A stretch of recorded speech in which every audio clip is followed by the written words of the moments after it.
que o lúpulo era considerado uma punk, né? Então é por isso que o conceito de punk ele é meio complicado. Mas como é que eu faço para saber que uma planta é punk ou não é punk?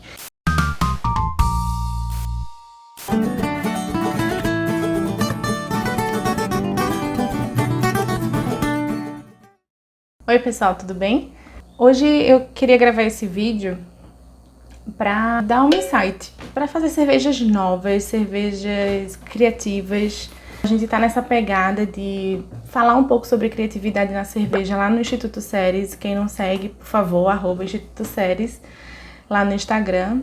E a gente tem levantado umas discussões sobre cervejas originais, cervejas inéditas, primeira vez que se faz um estilo, como é a criação de um estilo. Então a gente tem feito essa brincadeira por lá. E aí eu queria falar um pouquinho com vocês de uma palestra que eu dei, foi no ano passado, e ela foi muito bem aceita, assim. Foi uma coisa que eu e Kiara a gente já vem estudando já faz alguns anos. Mais intensamente agora na quarentena eu tenho me dedicado mais ao estudo da botânica. Então era uma coisa que eu gostava muito na escola. Nem todo mundo dá o devido valor, assim, na disciplina, né? Sendo que eu sempre fui aquela que lembrava das angiospermas e as gimnospermas e tudo mais. Então, quando eu me vi na possibilidade de poder unir esses dois conhecimentos com a cerveja, então pra mim foi fantástico, né? Porque eu sempre gostei de fazer cervejas muito criativas. Então a primeira vez que eu ouvi falar sobre isso foi com o Ricardo Caldas, da Bombay, né? Que é uma franquia que, eu não sei se é no Brasil inteiro, eu acredito que sim, mas é uma franquia que trabalha com muitas especiarias. E ele me falou sobre punks. Quando ele me falou esse tema, aí eu fui pesquisar, porque eu não sabia o que era, né? Não sabia do que se tratava. E aí eu tive essa explosão na minha mente, porque isso ia deixar tudo mais legal, tudo mais interessante. E o que danado é punk? Eu devo ter falado em algum momento o S no final, mas não faz o menor sentido, porque punk é um acrônimo de plantas alimentícias não convencionais. Então, como já tá no plural, não faz sentido botar um S no final, tá? Então eu tô ainda me adaptando a o modo de falar da punk. Então são todas as plantas que a gente não tinha o costume de comer ou perdeu o costume de comer, tá? Ou partes da planta que a gente não tem esse costume na nossa cultura, né, de usar para fins de alimentação. E aí isso é muito legal, porque você deixa tudo mais criativo. Eu lembro quando o Gordon veio pra cá, pro Brasil, o Gordon Strong, ele falou que achava meio que um absurdo, né? Não falou tão exagerado assim, mas fez todo o sentido, que a gente tem tanta variedade de frutas, de flores, de muita coisa, e a gente fica gastando muito com lúpulo, né? Para dar esses aromas. Então, no lugar de usar a manga, a gente usa o lúpulo que dá aroma de manga. No lugar de usar o próprio maracujá, a gente usa o lúpulo que dá o aroma de maracujá. Então, não faz o menor sentido, porque a gente precisa importar esse produto para cá. E aí, eu achei sensacional, assim, esse pensamento, porque era uma coisa que eu já não tinha parado para pensar de fato sobre isso. Como é que dá para usar, né? Tem todo o lado que é perigoso também, porque a gente pode não conhecer algumas plantas e algumas plantas podem conter cianeto, por exemplo. Então é muito legal e por isso que eu mergulhei na botânica, porque aí você estuda taxonomia, você estuda morfologia, né? Você estuda as funcionalidades. Então diversos artigos que eu tenho encontrado sobre plantas comestíveis, né? E você sempre bate nisso, da morfologia. Às vezes tem duas plantas muito parecidas e uma é venenosa e a outra é comestível. Então tem que ter muito cuidado em relação a isso. Mas a nível de cerveja caseira, a gente pode brincar muito com algumas dessas punk que dá para utilizar. Então, existem meios seguros de poder saber isso, né? Uma delas é estudando a morfologia e comparando com materiais de cunho científico que liberam o uso. Por que chamar de plantas alimentícias não convencionais? Então, quando começar a estudar essas plantas, que elas podem estar ali no chão onde a gente passa, nas encostas, nos matos, né? Tem um monte de mato ali vai ter alguma planta que pode ser comestível, tá? Então, quando eles começaram a estudar isso, eles pensaram em vários nomes, sendo que plantas silvestres não era bem o termo para se usar. Porque às vezes ela está muito próxima, ela está na nossa casa às vezes e a gente não sabe. Né? Aquela peixinha, por exemplo, ela pode estar na nossa casa como ornamentação e a gente não sabe. E dá para fritar essa folha, parece... o pessoal faz empanado e tudo mais. Chamar de plantas exóticas também não fazia o menor sentido, porque elas nem são tão exóticas assim, elas estão próximas da gente. Né? Às vezes nasce no meio ali, entre uma lajota e outra, ali no meio da rua, sabe? Então, plantas alimentícias não convencionais é um termo ainda que é polêmico para falar dessas plantas, mas ao mesmo tempo é o que mais se adequa. Essa revolução toda, isso ajuda na sustentabilidade. Isso faz a gente reconhecer o que é nosso, sabe? Isso faz a gente imprimir DNA no que a gente está fazendo. No caso de cervejas, né? Então você pode usar plantas nativas da sua região. Mas como é que eu faço para saber que uma planta é punk ou não é punk? Então, por exemplo, o açaí, né? O açaí, ele é uma planta nativa do norte do nosso país. Aqui não era tão fácil acesso, então a gente não tinha costume de usar. Então é por isso que o conceito de punk ele é meio complicado, porque ele pode ser originário do Pará, a gente não tem o costume de comer aqui, então aqui é punk, sendo que aí a partir do momento que a gente passa a comer, ele deixa de ser punk, né? Então a gente já está consumindo bastante o açaí faz tempo, né? Então ele já deixa de ser punk. Mas aí o que pode ser punk? Pode ser a semente do açaí, que a gente descarta, a gente nem tem acesso, por exemplo, aqui no Nordeste, mas ela é comestível também. Então, tem diversas coisas, por exemplo, o coentro, dá para usar a raiz do coentro, né? Não só o caule, não só a folha, mas a gente pode usar a raiz do coentro para comer, isso pode fazer fritinho, assim, dá para comer de boa. Então, ter esse conhecimento que os nossos ancestrais, né, os nossos avós, tataravós, né? A minha avó, por exemplo, ela tem raízes indígenas, então ela sempre usou planta para curar a gente de resfriado, para ficar mais forte, para crescer cabelo, né? Então sempre usou essas coisas e a gente foi parando de ter esse contato com esses alimentos pela globalização. Então a gente passou a ter uma vida cada vez mais embalada, né? Principalmente depois da Revolução Industrial, são comidas prontas, rápidas, né? Então são comidas enlatadas, tudo muito ultraprocessado, né? De processado a ultraprocessado. Então tem muita coisa que não é natural, tem conservante, tem sal demais. Então voltar a essa origem de conhecer o alimento do jeito que ele é uma experiência que eu tive com meu filho. Né? Meu filho, a gente fez o BLW com ele ficou 6 meses de aleitamento materno exclusivo e depois entrou no BLW, que é uma técnica para que a criança tenha contato com a textura do alimento, né? As indicações desse método de BLW sugerem que você não use sal, não use açúcar, não use temperos, né? Se caso lá na frente você quiser usar temperos, use os temperos naturais, mas a ideia é que a criança tenha contato com o alimento do jeito que ele é.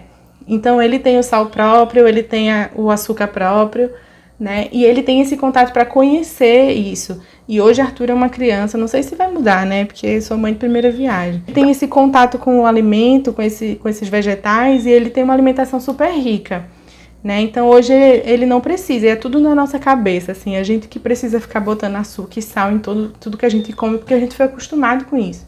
Ele é acostumado com o amargo, ele é acostumado com o azedo, o azedo ácido, porque filho de sommelier é assim mesmo. Então tem que ser sommelier de verduras e frutas também.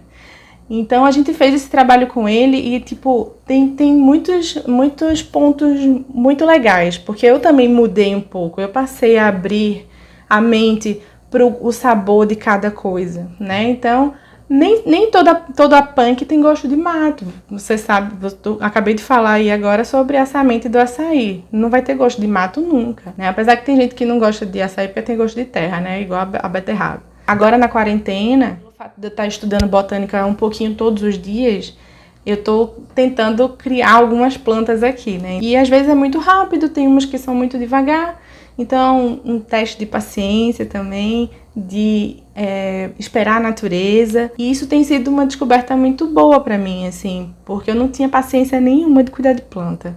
E aí eu tô me redescobrindo como uma pessoa que planta agora, que cuida de planta, que fica triste se ela tá murcha. Então a indústria trouxe alguns conceitos bem difíceis para que a gente tenha esse contato, né, que impede esse contato com as plantas, né, principalmente com as punk. Então o conceito industrial chama essas plantas às vezes de ervas daninhas. Já a ciência, né, chama de ervas benignas. Existem, de fato, ervas que dificultam o crescimento de outras ervas, e aí por isso que se chama daninha, porque termina que numa produção de larga escala, ela termina impedindo o crescimento daquela, e aí a pessoa que está cultivando tem menos rentabilidade, né? Mas se você parar para pensar nesse conceito, né, de sustentabilidade, de uso dessas ervas nativas, você vai pensar que ela é benigna, porque ela pode estar nascendo ali espontaneamente e sendo utilizada para alimentação. E 1/3 de todas essas plantas classificadas como ervas daninhas, elas têm potencial comestível. Então veja só o quanto que a gente perde aí de oportunidade de conhecer essas ervas, né, de ter esse contato de sabor, de textura, de aroma e poder se beneficiar disso. Mas aí você me pergunta, né? E a cerveja, o que é que tem a ver com isso? Falasse aí, não falasse nada. Nem sempre o lúpulo foi utilizado na cerveja. Antigamente usava-se um combinado de ervas chamado gruit, e ele conferia amargor, conferia aroma, conferia outras propriedades para a cerveja que estava sendo feita, mas principalmente aromática, né, para mudar um pouco desse sabor também.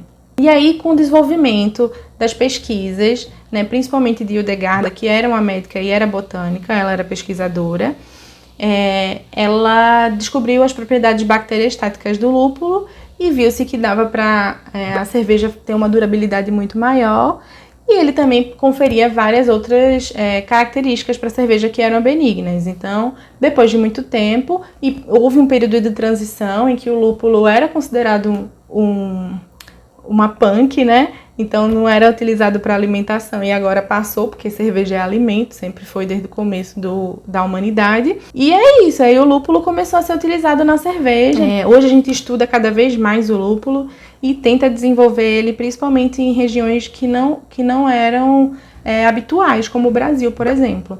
Né? Então tem várias pesquisas para lúpulo brasileiro. Aí hoje, nos dias atuais, né, vamos pular um pouco aí da história, a gente tem os estilos belgas, né? Os estilos belgas, eles são a criatividade pura, o mais puro de criatividade que a gente tem na cerveja.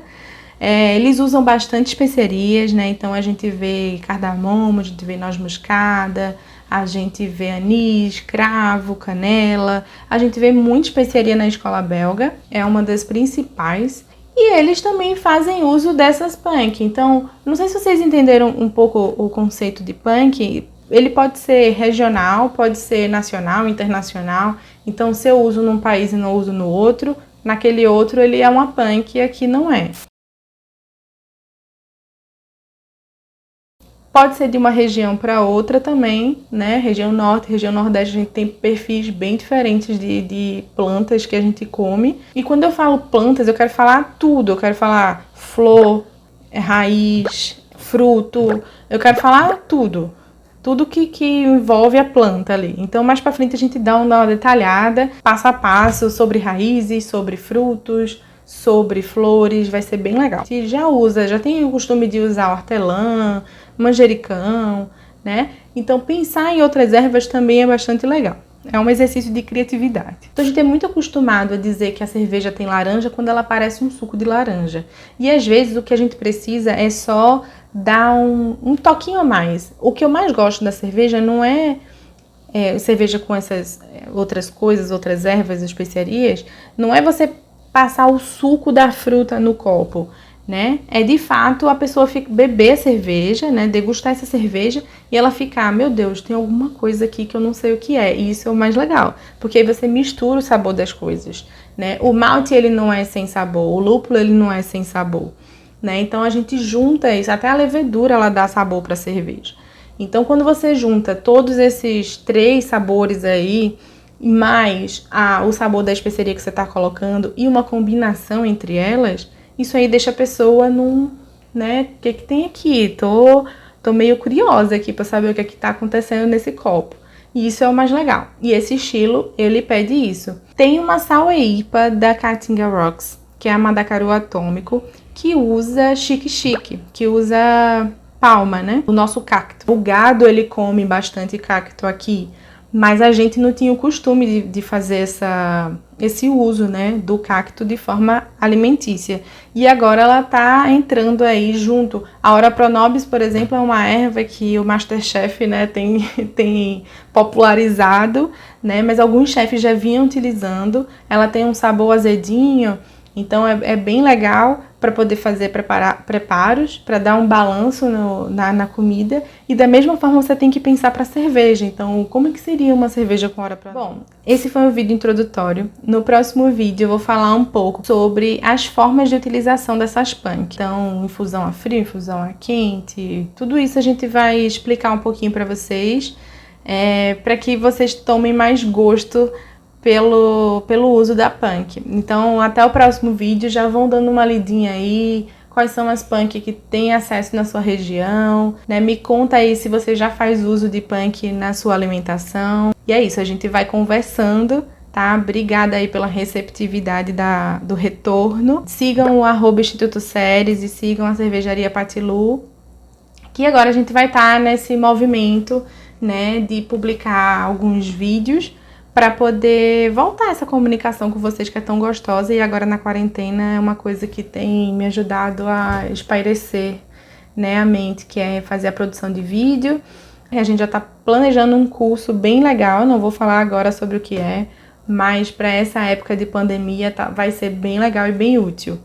Então eu conto com vocês, usem aí os comentários para a gente conversar. E espero que tenham gostado dessa introdução a esse tema que é tão instigante e que eu tenho gostado tanto de falar, tá bom? Beijo lupulados. Tchau!